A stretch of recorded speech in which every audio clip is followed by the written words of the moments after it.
j'ai un de mes meilleurs amis qui commence à lancer le sujet de la jouissance féminine et j'étais la seule nana à ce moment-là. Ils s'échangent des tips sur comment faire jouir une femme. J'ai pété un câble. Comment ça se fait que vous pouvez sortir des énormités comme ça ?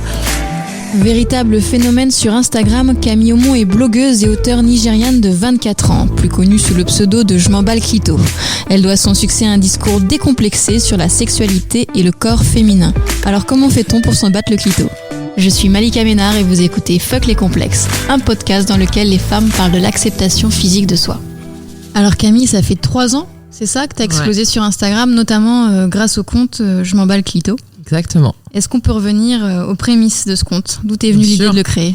Ça vient de moi et de mon rapport à la sexualité et au féminisme. Ça me vient du métier que je faisais avant de tout lâcher pour me consacrer. Qu'est-ce que tu faisais ? J'étais cuisinière. J'étais dans la restauration. C'est ma passion depuis que je suis toute petite, depuis que j'ai à peu près 5 ans. Et après mon bac, j'étais à Madagascar. Je suis venue à Paris pour faire une école de gastronomie pendant 4 ans. Et j'ai bossé avec des chefs étoilés dans les cuisines. Et c'est vrai qu'en fait, c'est un milieu tellement sexiste, tellement raciste, tellement... On le dit pas souvent, ça. On le dit pas souvent, mais pourtant, c'est très vrai. C'est-à-dire que c'est un métier où, en tant que femme, t'as pas ta place. On te fait constamment comprendre que tu dois prouver 2 fois plus pour qu'en fait, tu sois légitime d'être là. Donc, c'est vrai que moi, j'ai eu un truc de caractère, force de caractère, dire ce que je pense comme je le pense, qui a toujours été vachement présent en moi. Et mon rapport à la sexualité, c'est vrai qu'il a toujours été hyper décomplexé. Et donc, j'avais une espèce d'incompréhension de mais pourquoi il y a des sujets dont on peut pas parler ? En fait, comment ça se fait que sur les réseaux sociaux, il y a des tons que je n'entends jamais, qu'il y a des façons de parler que je ne lis jamais, qu'il y a des expressions que je n'entends jamais. Et à un moment donné, c'est vrai que j'ai clairement pété un câble et je me suis dit, en fait, c'est pas possible qu'on ne parle pas de règles comme j'ai envie qu'on parle de règles ou comme j'en parle avec mes copines, qu'on parle pas de sexe, qu'on parle pas de corps, qu'on parle pas de vergeture. Et je me suis dit, mais en fait, je m'emballe clito. Mais tu racontes cette anecdote aussi, je crois que c'est chez ton meilleur ami, où il y avait une discussion entre garçons que tu tendais l'oreille et tu te dis, mais... Et je me suis dit, de quoi vous parlez là, les gars ? Et en fait, c'est exactement ça. On était en lendemain de soirée et en fait, j'étais sur le canapé en train de clairement décuver avec mes 4 meilleurs amis. C'est pas bien. Je sais, I know. Et à ce moment-là, j'ai du coup un de mes meilleurs amis qui commence à lancer le sujet de la jouissance féminine. Et j'étais la seule nana à ce moment-là. Et ils parlent, les 4, en fait, ils s'échangent des tips sur comment faire jouir une femme et comment faire en sorte qu'elle ait un orgasme. Comment te dire ? J'ai pété un câble. Ah, t'es intervenue ? Même pas, parce qu'en fait, c'était tellement grave, à mon sens, que je suis restée dans un espèce d'état de sidération de mais comment ça se fait que vous pouvez sortir des énormités comme ça ? Et je me suis rendu compte de 2 choses. La première, c'était que ils étaient pas au courant. Parce que je pense qu'on est aussi dans une société où en fait on se nourrit à base de porno, on se nourrit à base de ce que nous racontent les potes à droite à gauche, et que surtout nous en tant que femmes, en fait, on devait pas tant communiquer que ça. Ça, il y a pas de dialogue entre les hommes et les femmes. Exactement. Alors. Et donc je me suis dit, ok, il y a un double problème et les deux s'engrènent. Et donc nous, en fait, on se retrouve à un stade où limite on a honte. Et eux, de leur côté, c'est vrai qu'ils étaient dans un truc où ils se vantaient. Et non, mais attends, t'as pas compris, tu mets ton doigt comme ça, bam, bam, bam. Là, c'est sûr, elle a genre 14 orgasmes. Donc quelque chose de complètement lunaire. Et je me suis dit, en fait, il faut parler. Il faut juste dire les choses telles qu'on les sent, telles qu'on les ressent, telles qu'on les entend, telles qu'on les vit. Et c'est comme ça que Je m'emballe clito est né. Combien de jours après ? À 5 minutes après, tu veux dire ? Ah, c'est vrai, tu l'as créé immédiatement ? J'étais sur le canapé, j'ai ouvert Insta, j'ai dit mais c'est pas possible, j'ai trop de choses à dire. Et je me suis sentie hyper soulagée à ce moment-là. De me dire, ok, ça va exister, ça va être écrit quelque part. Et j'étais à milieu de me dire que j'allais plus tard avoir envie que ça devienne un mouvement ou quoi que ce soit. À la base, c'était vraiment un besoin mais viscéral de m'exprimer comme moi je l'entendais. Et comment tu définirais justement le contenu que toi tu proposes sur les réseaux ? C'est des punchs qui libèrent la parole sur la sexualité des femmes et qui disent, en fait c'est des punchs qui osent enfin dire tout haut tout ce qu'on pense et tout ce qu'on vit tout bas. Tu vois, c'est vraiment le fait de se dire j'ai pas inventé l'eau chaude. Je pense que tu vois, j'aborde pas les choses d'un point de vue scientifique, je les aborde d'un point de vue du vécu, de l'expérience, de l'anecdote. Et c'est ça, je pense, qui a fait que ça a marché et que ça a fait vachement de bien. C'est parce qu'en fait, c'était toi, c'était ta meilleure amie, c'était la mienne, c'était la voisine, c'était la boulangère. Il y avait quelque chose de complètement intergénérationnel, intersectionnel qui était vachement intéressant. C'est comme ça que t'expliques le succès, en fait. C'est que toutes les filles se sont reconnues. Ah, complètement. Et c'était la conversation que t'avais eue la veille avec ta meilleure amie, mélangée à à ce que t'avais fait il y a 2 semaines avec un mec, mélangé à ce que t'as jamais osé dire, à peine pensé parfois, quoi. Donc, Mais avant toi, ça existait pas sur les réseaux. Les femmes, elles assumaient pas leur sexualité. Alors, c'est pas qu'elles l'assumaient pas, c'est que je pense qu'on n'y allait pas aussi franco. C'est-à-dire que cette parole libre, assumée jusqu'au bout et surtout très brute, tu vois, c'est voilà, je balance ma punch, je passe pas par 4 chemins pour dire des mots, pour parler de règles, pour parler de pertes, pour parler de cul, j'y vais franchement. J'ai juste converti ce qu'on vivait dans l'intime sur la place publique. Tu vois, c'est pour ça que je te dis, j'ai pas inventé l'eau chaude, c'est parce que il y a vraiment ce truc où tu te dis, mais c'est ce dont on parle depuis toujours entre nous. Et c'est comme si d'un seul coup on le révélait au grand jour et d'un seul coup tout le monde était ultra choqué, ultra outré, alors que bon bah c'est la vie de tous les jours, quoi. Pour toi, quel est le plus gros complexe qu'on fait peser sur la sexualité féminine ? En fait, je pourrais pas t'en donner qu'un. Allez, je suis à égalité entre, je dirais, les poils, le corps et les règles. C'est vraiment, on n'arrive pas à s'en défaire, quoi. On a beau, y a toujours un espèce de nuage de je ne comprends pas pourquoi c'est encore tabou à ce point-là, alors que c'est 3 trucs mais ultra naturels. C'est ce que tu décomplexes aussi sur tes réseaux. Complètement. C'est-à-dire qu'au bout d'un moment, le concept d'avoir des poils, c'est bonjour, on est humain. Ça va pas plus loin que ça. Le concept d'avoir des vergetures, de la cellulite, en fait, je pense qu'il y a plus de personnes, et je parle bien de personnes, je parle même pas de femmes, je parle de personnes qui sur Terre ont des vergetures et de la cellulite que des personnes qui n'en ont pas. Oui. Ouais. Donc, si on veut reparler de normes et tout ça, c'est complètement lunaire. Et après, les règles, c'est vrai que c'est quelque chose, j'arrive pas à comprendre. Ça concerne plus de la moitié de la planète. C'est ultra naturel et je ne comprends pas pourquoi ça pèse encore autant sur les sociétés et même nous sur notre quotidien où on se retrouve à dire ah non je peux pas, j'ai mes règles, ah non voilà, en fait c'est un énorme point d'interrogation. Qu'est-ce que t'entends par ça pèse ? Bah ça pèse, c'est-à-dire qu'en fait c'est pas quelque chose, on finit limite par en avoir honte. Tu vois, c'est-à-dire qu'en fait, on s'excuse. Ça évolue quand même, ça, non ? Bah, écoute, moi, j'aurais aimé pouvoir te dire que c'était vraiment d'un point de vue global, mais encore une fois, j'essaie de sortir de mon prisme de moi, comment je le vis et mes 4 copines autour de moi, et pour être vraiment au sein des personnes, tu vois, d'un point de vue de ma communauté, être super proche, ça évolue, mais doucement, vraiment. Et c'est vraiment les 3 sujets sur lesquels on évolue à tout petit pas, quoi. Une sexualité féminine décomplexée, ça ressemble à quoi ? Ça ressemble à ce que t'as envie que ça ressemble. Enfin, franchement, c'est aussi ça qui est super intéressant, c'est que moi, je vais te donner peut-être ma définition, mais je veux jamais imposer quelconque norme, parce que j'essaie de faire l'inverse. Et chaque personne qui a une sexualité, qui veut avoir une sexualité, va avoir une réponse différente. Et surtout, ce qui est beau et ce qu'il faut s'autoriser, c'est que une semaine après, tu donnes une réponse différente. Et 1 mois après, tu donnes une réponse différente. C'est-à-dire que tout est mouvant, tout est évolutif, et il faut justement pas se brider dans moi, ma sexualité à moi, c'est ça. Et puis, faut aussi être curieux, être curieuse et se laisser une porte pour parfois découvrir d'autres choses ou avec un ou une autre partenaire et se dire que ok, en fait, j'ai changé d'avis, ça, finalement, peut-être que ça me plaît. Ou tu te rappelles, il y a une semaine, je t'avais dit que j'avais pas envie d'essayer. Écoute, finalement, voilà, j'ai changé d'avis. Donc, une sexualité. S'écouter, en fait. Faut s'écouter et puis il faut communiquer et puis il faut surtout. J'ai l'impression, en fait, j'aime me dire que dans le monde de la sexualité, il n'y a pas exactement les mêmes. C'est pas le même langage et c'est pas les mêmes codes que dans la vie de tous les jours. C'est-à-dire que là, ce qu'on trouve honteux peut-être dans la vie de tous les jours, je pense qu'il faut complètement se débarrasser de ça dans la sexualité. Et c'est ça qui va faire qu'on va réussir à potentiellement à un moment donné avoir une sexualité épanouie et dans laquelle en fait on se sent libre. La sexualité c'est pas censé être quelque chose qui nous pèse, c'est censé être des super moments en fait. Est-ce que tu trouves le plus gros tabou peut-être autour de l'intimité de la femme, coucher le premier soir, c'est encore d'actualité depuis toutes ces années ? Franchement, moins, heureusement. Imagine l'angoisse sinon. Non, mais franchement, beaucoup moins, mais ça reste encore. Tu vois, moi, j'entends encore des mecs dire non, mais en même temps, si t'envisages un truc sérieux avec lui, tu peux pas coucher avec lui le premier soir. Et je suis là, mais 2021, bordel, comment ça on peut.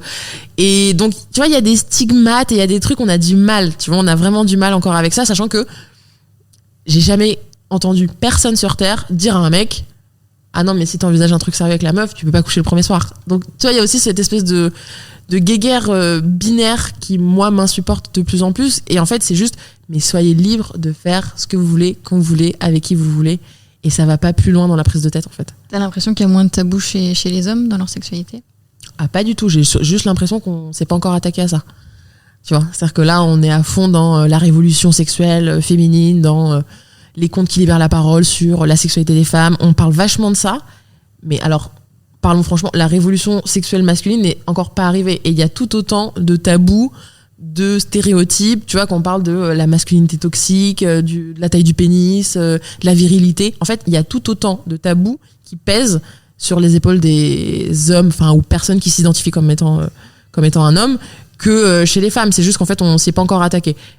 Mais je pense que ça viendra. C'est chaque chose en son temps. Et justement, je pense que les codes et les process que nous, on est en train d'imposer, de proposer pour notre évolution vont vachement servir derrière. Mais il y a tout un tas de choses qui restent à décortiquer. C'est pour ça que, tu vois, quand on parle de système patriarcal, c'est tout le monde. C'est vraiment systémique. C'est les hommes comme les femmes, comme les personnes non binaires. C'est vraiment tout le monde qui se retrouve dans une espèce d'engrenage qui finalement ne va à personne. Non, il y a énormément de choses. Plaisir prostatique, tu vois. Il y a rien que tu leur envies alors aux hommes dans leur sexualité? Ah non, pas du tout. Ah non. Ah non, franchement, moi, je t'avoue que j'essaie justement de pas être là-dedans et de pas être dans quelque chose où j'envie quoi que ce soit à quiconque, et j'essaie de mener mon propre chemin et ma propre définition de ce que j'appelle prendre mon pied, tu vois. Mais non, je t'avoue, j'envie rien à personne en fait. Dans tous les... C'est quoi ton secret pour t'assumer pleinement? Pour m'assumer pleinement, bah déjà y croire. Ne pas se laisser le choix. Tu vois, moi jamais je me dis est-ce que je m'aime aujourd'hui, non, en fait c'est à un moment donné j'ai décidé que c'était comme ça et c'est tout en fait. Comment t'as fait? Bah c'est une question, tu décides, et en fait c'est parce que sinon tu peux tous les jours, et tous les jours il y aura des nanas où on me fera croire qu'elles sont plus bonnes que moi, qu'elles sont plus belles que moi, qu'elles sont plus, mais à un moment donné en fait tu décides de t'affranchir complètement de ça et de te dire mais en fait tu es toi et c'est super, et en fait va pas plus loin, enfin cherche pas à aller plus loin dans la réflexion, parce que c'est justement ce que le système essaye de faire, de constamment nous comparer. T'as l'impression que t'as toujours pensé comme ça? Ouais, moi j'ai toujours pensé comme ça. Dès l'enfance? Franchement, allez, j'ai peut-être des souvenirs où si à 13-14 ans, tu vois, j'ai des souvenirs où je me vois encore acheter, tu vois, des espèces de crèmes contre les vergetures mais tu sais, mais des trucs débiles, et très vite je suis passée outre parce que j'ai investi tout mon temps, toute ma réflexion, dans moi, ce que j'appelle mon petit jardin secret, tu vois, et ma confiance en moi. Et en fait, ce que je comprends de plus en plus, c'est que de la confiance en soi découle tellement de choses super. Et ce truc d'accepter son corps, tout ça, ça découle vachement de la confiance en soi. Mais à un moment donné, je me suis plus laissé le choix, en fait. Et je me suis dit, en fait, meuf, t'es une bombe, et c'est tout. Va pas plus loin. Et oui, j'ai pris du poids. Et tu vois, et c'est ce que je dis à chaque fois, j'ai l'impression que je fais une interview, je le dis, mais j'ai jamais pesé autant que ce que je pèse maintenant.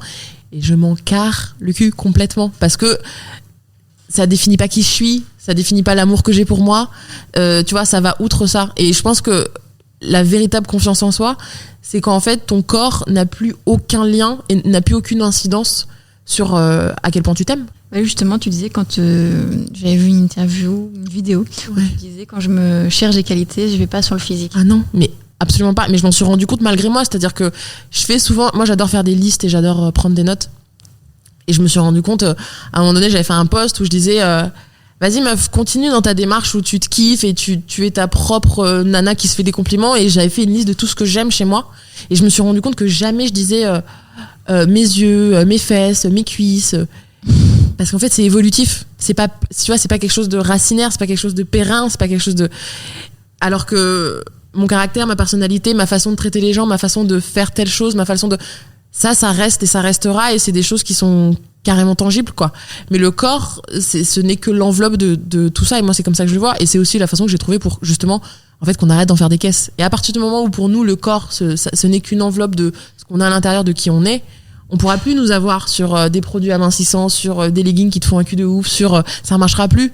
Mais aimer son corps, c'est quand même nécessaire pour une sexualité épanouie. L'accepter, pas l'aimer. L'aimer, ça peut prendre toute une vie. Il y a des personnes qui arriveront jamais, et c'est pas grave. L'accepter, là c'est intéressant, parce que c'est-à-dire que tu vois, on cohabite, quoi. On cohabite, et t'es plus dans une constante guéguerre entre ton corps, ce que tu penses, que t'essayes de montrer aux autres, comment tu t'habilles. L'accepter, se dire qu'en fait c'est comme ça, et que c'est fine, et qu'en fait dans tous les cas, en fait, quand j'ai compris que toutes les meufs voulaient avoir un autre corps, j'ai compris qu'on s'en sortirait jamais, et qu'à un moment donné, il fallait que nous-mêmes on dise stop à cette espèce de tu penses que toutes les meufs veulent un autre corps? Mais je t'assure qu'en fait, même les nanas qui, d'un point de vue de la société telle qu'on l'entend, des stéréotypes, sont la beauté parfaite, veulent changer quelque chose. Tu vois, elles veulent avoir un plus gros cul, ou elles veulent des seins plus grands, ou en fait, non, mais parce qu'en fait, le gauche, il est plus grand que le droit, et du coup, et puis mon ventre, et puis ceci, et puis cela. Il y a toujours quelque chose que tu veux changer. Donc, à partir de ce moment-là, genre appuie sur le bip et on arrête quoi. Est-ce que c'est aussi un message que tu fais passer aux ados? Parce que j'ai vu que tu avais aussi un autre compte. Pour les ados, ouais, ça fait partie du projet du bouquin que je suis en train d'écrire et bien sûr que j'essaye de faire passer ça aux ados parce qu'en fait je me dis toute la déconstruction que nous on doit faire ou que certaines femmes ou que certaines personnes doivent faire, je me dis qu'en fait si on t'impose pas certaines choses, t'auras pas de la déconstruction à faire sur certains sujets. Donc ce que j'essaie de me dire, c'est qu'en fait si ton corps n'a jamais été un sujet, si ta sexualité devient de moins en moins un sujet, si tes vergetures, tes bourrelets deviennent de moins en moins des sujets, bah t'auras pas tout un travail en fait de prise de tête et de réappropriation de son corps à faire parce que ça sera évident. Et pour les prochaines générations, c'est ce que j'essaie de faire. Tu vois, moi, mon rêve, c'est qu'à un moment donné, mon compte soit obsolète et serve à que dalle. Tu vois, que mes enfants me disent, non, mais attends, mais maman, j'ai un compte Insta pour parler de sexe et parler de corps. Non, mais sérieusement, t'avais pas autre chose à faire? Je rêve de ça. Tu vois, je rêve de ce moment où on me dira, mais oui, bon, un corps, quoi. C'est bon, on passe à autre chose. Et en fait, on n'y est pas encore. Et tant qu'on n'y est pas encore, je serai là. Et tu penses que ça commence par les jeunes générations. Alors, il va y avoir quoi dans ce livre? Il va y avoir, en fait, c'est un guide d'éducation sexuelle où en fait je réponds enfin aux questions que se posent les ados de 14 à 18 ans sur tout un tas de questions autour de la sexualité et du corps et de l'identité et des orientations. Et en fait, les jeunes générations, moi je les vois parce qu'elles sont aussi vachement présentes dans mon corps. Je vois, c'est une génération qui est tellement ailleurs, qu'il y a tellement des choses qui sont déjà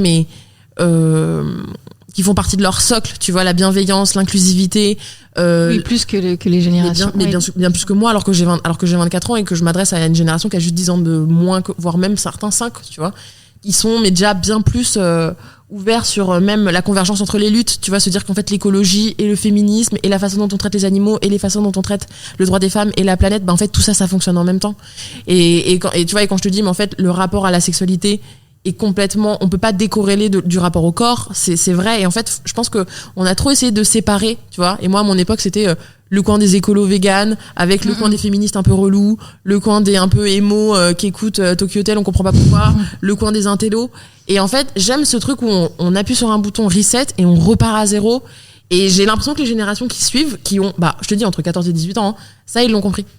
Ils arrivent plus à vivre ensemble. Ils arrivent plus à vivre ensemble et surtout à se dire que, tu vois, ce truc où je te disais à un moment donné, tu te laisses pas le choix. Mais en fait, ils se laissent pas le choix. C'est on va vivre ensemble et on va trouver une solution.